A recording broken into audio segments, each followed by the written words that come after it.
Tonight, we are learning about a renewed effort to punish adults who push kids into crime. Advocates say criminals target children as young as 11. And now lawmakers want those people to face more jail time, but the proposal comes with a cost. ABC 24's Lauren Turman joins us in the studio with what's at stake. Lauren.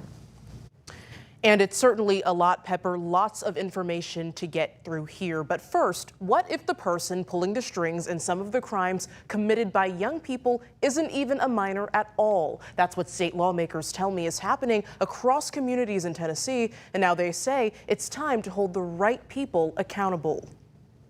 Too often, adults in Shelby County are using minors to do their dirty work, lawmakers say, believing kids will face lighter consequences if they're caught.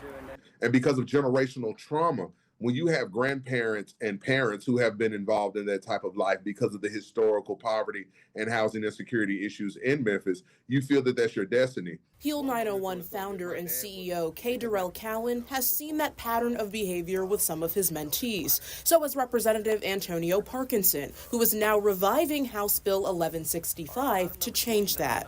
There are some adults that are involved in the gangs also that give the juveniles the instruction, because the penalty for the crime with the juveniles may not be as tough as it is for the individuals that are adults. The bill would bring tougher punishments for adults who push kids into crime. So it's happening all across the board, but it's not just gangs. Sometimes the parents are the ones that send the children into criminal activity. Supporters say this isn't isolated, and Parkinson told us it's happening in more ways than people may realize, in children as young as 11. Memphis Shelby Crime Commission President Bill Gibbons calls the measure a priority for the county's courts and those already facing charges. If someone's convicted of a crime involving a firearm, that's another enhancement factor.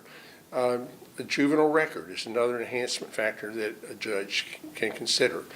This legislation would add recruitment of a minor as one of those enhancement factors. That means more time added to a sentence, and recent data underscores the urgency. Since September, the Memphis Safe Task Force has arrested more than 180 minors. A 2025 report from the Shelby County Youth and Family Resource Center breaks down the kinds of crimes young people are accused of committing. It found nearly 60% of referred youth cases involve simple assault. Curfew violations and shoplifting were next. Those I spoke with say they don't expect significant partisan pushback, but the proposal comes with a $1.3 million price tag. Funding the House did not approve last session, Gibbons says. Still, beyond the budget, Cowan argues the long-term solution starts with prevention and offering young people hope for the future. Aircraft mechanics make good money. Welders, plumbers, carpenters, those are things that we're going to always need people for, especially as the mayor is talking about this big development plan. We would have to have the manpower that's necessary to be able to assist in those efforts. And if the funding piece is sorted out, this bill will then go to a committee for approval and then to the House floor. But everyone emphasizes that this presents an opportunity to help put an end to a crippling issue for Tennessee's youth. In the studio, I'm Lauren Turman.